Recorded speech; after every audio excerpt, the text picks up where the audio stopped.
وَوَعَدْنَا مُوسَىٰ 30 لَيْلَةً. اب ایک اور اہم ترین واقعہ آ رہا ہے. جب کوہ طور پر موسیٰ علیہ السلام گئے، 30 دن کا وعدہ تھا موسیٰ علیہ السلام کے ساتھ. انیشلی 30 دن تھا، باقی اللہ تعالیٰ بونس کے طور پہ جتنا دیتے وہی اللہ نے ذکر کیا ہے. وَأَتْمَمْنَاهَا بِعَشْرٍ. پھر ہم نے اسے مزید 10 راتیں عطا فرما دی. فَتَمَّ مِيقَاتُ رَبِّهِ 40 لَيْلَةً. سو پوری ہو گئی اس کے رب کی میعاد 40 راتوں تک. 40 کی اہمیت ہے اللہ کے نزدیک ایک عدد کی، اس لیے وہ تبلیغی جماعت والوں نے بھی چیلا نکالا ہوا ہے کہ 40 دن آپ ایک کنٹینیوس ایک پریکٹس میں رہتے ہیں تو اس کے اثرات آپ پہ ہوتے ہیں. اور 3 چیلے لگائے تو وہ 4 مہینے بن جاتے ہیں. کہتے ہیں 4 مہینے لگا کر کام سیکھ لیں، وہ 4 مہینے انہوں نے 3 چیلوں سے بنائے گئے. 40 ملٹیپلائڈ بائی 3 120 days. تو وہ 3 یعنی چیلوں کو جمع کرتے ہیں تو وہ 4 مہینے بن جاتے ہیں. وقال موسیٰ، اور موسیٰ علیہ السلام نے کہا جب کوئی طور پر جا رہے تھے تو ظاہر اپنی جگہ نائب بنا کے جا رہے تھے. لِأَخِي ہارون، اپنے بھائی سے انہوں نے کہا ہارون. ہارون علیہ السلام عمر میں ان سے بڑے تھے لیکن منصب میں چھوٹے تھے، کیونکہ اللہ تعالیٰ نے موسیٰ علیہ السلام کو پیغمبر بنایا. ان کی دعا کی برکت سے اللہ تعالیٰ نے ہارون علیہ السلام کو پیغمبر بنایا. اور اسی کانٹیکسٹ میں وہ بخاری مسلم کی حدیث ہے کہ علی کی میرے ساتھ وہی نسبت ہے جو ہارون کی موسیٰ کے ساتھ، مگر میرے بعد کوئی نبی نہیں. اور یہ آپ علیہ السلام نے جب غزوہ تبوک کے موقع پر جا رہے تھے تو حضرت علی کو عورتوں پر اور بچوں پر خلیفہ کے طور پر چھوڑا. یہاں پر بھی موسیٰ علیہ السلام جب کوہ طور پر جا رہے تھے تو حضرت ہارون علیہ السلام کو پوری بنی اسرائیل کے اوپر اپنے بعد خلیفہ کے طور پر چھوڑا. لیکن ایک فرق تھا. ایک تو اس حدیث میں ہے کہ تمہاری میرے ساتھ وہی نسبت ہے جو ہارون کی موسیٰ کے ساتھ، مگر میرے بعد کوئی نبی نہیں، یعنی حضرت علی علیہ السلام نبی نہیں ہے. وہ فرق جو حضرت ہارون علیہ السلام کے حوالے سے ہے کہ ہارون علیہ السلام بھی غلامی کی زندگی گزار چکے تھے.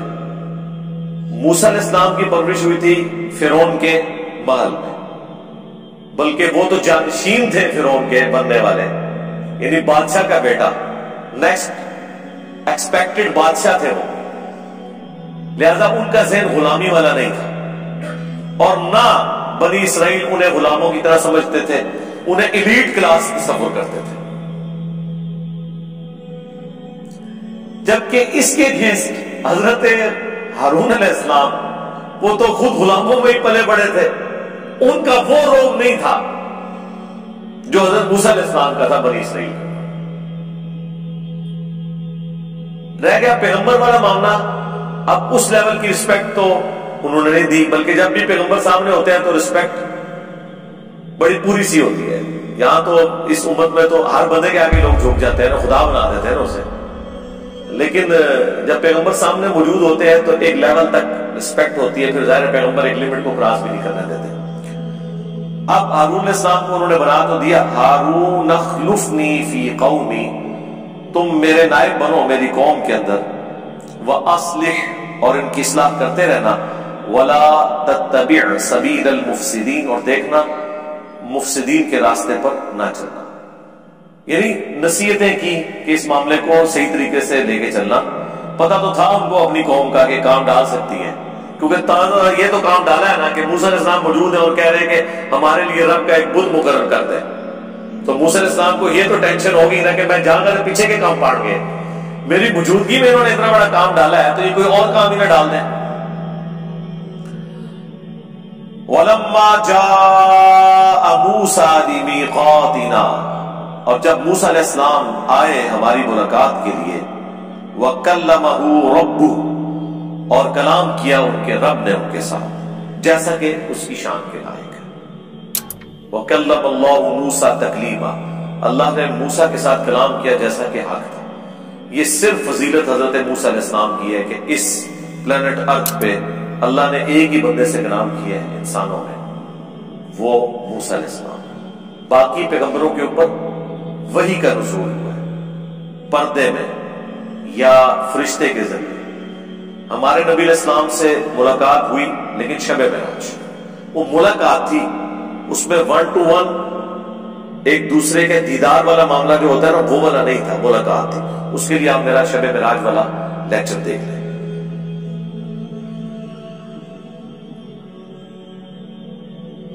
اب جب ملاقات ہوئی تو ان کے رب نے جب ان سے کلام کیا تو ظاہر ہے 40 دن تک آپ کی اللہ کے ساتھ گفتگو ہو رہی ہو۔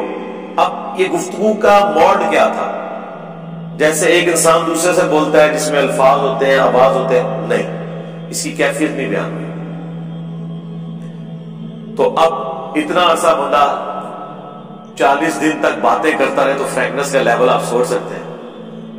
تو انہوں نے عرضی ڈال دی ساتھ، قال ربی ارنی انظر الیک، کہا میرے رب میری خواہش ہے تو مجھے اس قابل کر دے کہ میں تجھے دیکھ لوں۔ قال لن ترانی، بالکل اسٹریٹ فارورڈ جواب، تم ہرگز مجھے نہیں دیکھ سکتے۔ یعنی اس دنیا میں اللہ کا دیدار پاسبل نہیں ہے، یہ اللہ تعالیٰ نے اپنی ڈیسٹنی میں مقرر کر لیا۔ آپ کہتے ہیں بزرگوں کو اتنی دفعہ دیدار ہوا تو اتنی دفعہ دیدار ہوا، وہ آپ کہانیاں کرواتے رہے، وہ آپ کی اپنی مرضی ہے۔ موسیٰ علیہ السلام کو ایسا کوئی پیکج آفر نہیں ہوا۔ وَلَكِنِ انظُرْ إِلَى الْجَبَلِ، لیکن تم پہاڑ کی طرف دیکھو، فَإِنِ اسْتَقَرَّ مَكَانَهُ، اگر یہ اپنی جگہ پر ٹھہرا رہا، فَسَوْفَ تَرَانِي، تو پھر تم بھی سوچنا کہ اللہ کو دیکھ لو گے۔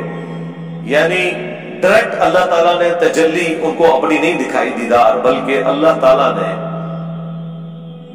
ذرا سی تجلی فرمائی پہاڑ کے اوپر۔ اب وہ سنیں کیا حال ہوا، فَلَمَّا تَجَلَّى رَبُّهُ لِلْجَبَلِ، جب اللہ تعالیٰ نے جو اس کی شان کے لائق ہے اپنی تجلی، روشنی، نور ڈالا پہاڑ پر، جعلہ دکا، تو وہ پہاڑ ریزہ ریزہ ہو گیا۔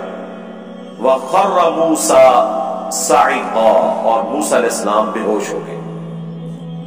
اللہ کو دیکھ کر نہیں، اس پہاڑ کی حالت دیکھ کر بے ہوش ہو گئے۔ یہ اللہ تعالی کی انڈائریکٹ تجلی کا ان کے اوپر یہ اثر ہوا۔ اسی کانٹیکسٹ میں آپ وہ ذرا آیت بھی یاد کر لیں سورۃ الحشر کی، لو انزلنا هذا القرآن على جبل لرأيته خاشعا متصدعا من خشیت اللہ، اگر قرآن کو ہم پہاڑ پر نازل کرتے تو وہ پھٹ جاتا اللہ تعالیٰ کی خشیت کی وجہ سے، کیونکہ قرآن اللہ کی صفت ہے۔ اللہ کی صفت ظاہر ہے، جب اللہ کی صفت ہے تو اس کی کوالٹیز بھی خدا والی ہیں، اللہ کی صفت ہے نہیں۔ یہ تو نبی علیہ السلام کو اللہ نے یہ اعجاز دیا ہے کہ ان کے سینے پر قرآن نازل ہوا۔ اللہم صلی علی محمد وعلی آل محمد۔ اب بے ہوش ہو گئے موسیٰ علیہ السلام۔ فلما افاق، جب انہیں افاقہ ہوا، یہ اردو میں بھی لفظ استعمال کرتے ہیں، دوائی کے بعد کہتے ہیں افاقہ جو یہ عربی کا لفظ ہے افاقہ، لیکن اردو میں میرا لئے افاقہ جب لکھتے ہیں تو چھوٹی ہے ساتھ ویسے ہی لگا دیتے ہیں، ٹھیک ہے نا۔ یہ لفظ آفاق ہے جب وقف کرے تو، جب انہیں افاقہ ہوا، قال سبحان، انہوں نے کہا یا اللہ تو پاک ہے، تب تو الیک، میں تیری طرف رجوع لاتا ہوں، توبہ کرتا ہوں، وانا اول المؤمنین، سب سے پہلے میں مومن ہوتا ہوں۔ اب یعنی اللہ تعالیٰ نے فرمایا تھا نا کہ تو انہیں دیکھ نہیں سکتا، اس کے اگینسٹ جو کچھ ہوا اس پر انہوں نے اپنی اس خواہش کے اظہار کے اوپر بھی توبہ کر لی۔ یہ ایک شریف النفس انسان کی، ایک نیک انسان کی، جبکہ وہ پیغمبر بھی ہے، یہ خوبی ہے۔ قال یا موسیٰ، اللہ تعالیٰ نے فرمایا اے موسیٰ، انی اصطفیتک علی الناس برسالاتی، بے شک میں نے تجھے چن لیا ہے تمام لوگوں پر اپنی رسالت کا پیغام پہنچانے کے لیے، یعنی بنی اسرائیل کے اوپر، وبکلامی، اور اپنے کلام کے ساتھ خاص، فخذ ما آتیتک وکن من الشاکرین، تو جو کچھ اب میں تمہیں دینے لگا ہوں اسے مضبوطی سے پکڑ لینا اور شکر گزار بندوں میں شامل ہو۔ وہی اللہ تعالیٰ نے تورات عطا فرمائی، تختیوں پر پتھر نما سیلیں تھیں جن کے اوپر وہ لکھی ہوئی تھی۔ وَكَتَبْنَا لَهُ فِي الْأَلْوَاحِ، ہم نے لکھ دی موسیٰ کے لیے تختیوں میں، مِن كُلِّ شَيْءٍ مَوْعِظَةً، ہر طرح کی نصیحت، وَتَفْصِيلًا لِكُلِّ شَيْءٍ، اور ہر چیز کی تفصیل۔ اب یہی وہ ایک معجزانہ اپروچ ہے جس کی طرف بنی اسرائیل نبی علیہ السلام کو بھی کہتے تھے کہ آپ کے اوپر آسمان سے کیوں نہیں ایسی کتاب نازل ہوئی۔ موسیٰ علیہ السلام کو تو اللہ تعالیٰ نے تختیوں پر دی تھی لکھی ہوئی، اب یہ ہمارے نبی علیہ السلام کے کیس میں قرآن جو ہے اللہ کا کلام سینے پر نازل ہوا، یہ ایک یونیک چیز ہے اور سرکمسٹانسز کے اوپر نازل ہوا، اور 23 سال تک مسلسل آلموسٹ نازل ہوتا رہا۔ باقی کتابیں سلیبس کی فارم میں، قرآن سلیبس کی فارم میں نہیں ہے، حالات و واقعات کے مطابق ہے۔ اللہ کے علم میں تو ہے، بل ہوا قرآن مجید فی لوح محفوظ، لیکن اس کا ٹیسٹ یہ ہے کہ صحابہ کرام کے ہر مشکل وقت میں یا اچھے وقت میں اللہ کی طرف سے آیات نازل ہوتی تھی، مسلسل اللہ اور بندے کا ایک رشتہ قائم رہا۔ یعنی غزوہ بدر کی کمنٹری آئی ہے سورۃ الانفال میں، غزوہ احد کی کمنٹری سورہ آل عمران میں، غزوہ خندق کی کمنٹری سورہ الاحزاب میں، غزوہ تبوک کی تفصیلی کمنٹری سورہ التوبہ میں۔ اس کے علاوہ بھی حالات و واقعات کے مطابق قرآن نازل ہوتا تھا، کوئی غلطی ہوئی ہے تو اس کی ریمیڈی آ گئی ہے۔ یہ ایک جو خوبی تھی نا، اس کی وجہ سے ایک یہ بانڈ بڑا مضبوط ہے، اور نبی اسلام کی یہ خوبی اگلی کتابوں میں بھی رپورٹ ہوئی تھی۔ آج بھی آپ جو انجیل مقدس ہے، جو تورات اور انجیل کا ایک سمجھ لیں اکٹھا انہوں نے انارکلی لاہور بائبل سوسائٹی نے پرنٹ کی ہوئی ہے، اس میں بھی آپ جو گاسپل آف جان ہے، یوحنا کی انجیل وہ والا جو چیپٹر ہے، اس میں آپ چیپٹر نمبر 18 میں چلے جائیں تو وہاں پہ حضرت عیسیٰ علیہ السلام نبی علیہ السلام کی جو خوبی بیان کرتے ہیں، اسی طریقے سے موسیٰ علیہ السلام جو خوبی بیان کرتے ہیں ڈیٹرونومی میں، وہ یہی ہے کہ اللہ تعالیٰ ان کے منہ میں اپنا کلام ڈالے گا۔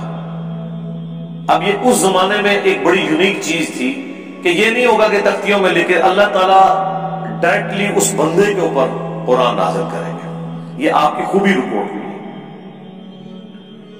تو یہاں پر تختیوں میں لکھی ہوئی وہ دی جس میں ہر طرح کی نصیحت لکھی تھی، فَخُذْهَا بِقُوَّةٍ، تو اے موسیٰ علیہ السلام مضبوطی سے اسے پکڑ لو، وَأْمُرْ قَوْمَكَ، خود بھی پکڑو اور حکم دو اپنی قوم کو، يَأْخُذُوا بِأَحْسَنِهَا، وہ پکڑ لیں اس کی اچھی باتوں کو، یعنی اس میں جو بھی باتیں، ساری باتیں اچھی ہیں لیکن اس کا بھی جو سب سے بہترین پہلو ہے نا، اس کی طرف وہ ایمفسائز کریں۔ سَأُرِيكُمْ دَارَ الْفَاسِقِينَ، ان قریب میں تمہیں دکھاؤں گا نافرمانوں کا شہر یا ان کے رہنے کی جگہ۔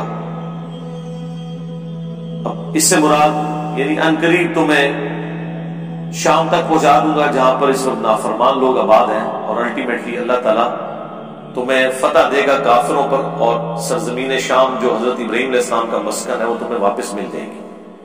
لیکن وہ تو پھر آپ کو پتہ ہے جو کچھ ہوا، جہاد سے ہی منکر ہو گئے، پھر 40 سال تک کے لیے اللہ نے سرائے سینہ میں انہیں بھٹکنے دیا، پھر وہاں جو نئی نسل پیدا ہوئی انہوں نے پھر اس وقت جو پیغمبر تھے یوشع ابن نون، ان کی سرکردگی میں جہاد کیا اور اللہ تعالیٰ نے پھر کامیابی دی۔ بل موسیٰ علیہ السلام تو اسی دوران سرائے سینہ میں ہی فوت ہو گئے، آپ سے پہلے حضرت ہارون علیہ السلام بھی فوت ہو گئے، ان کی قبریں اسی صحرا میں بنی، کوئی مزاق نہیں بنا چاہیے، ہاں وہ گمنام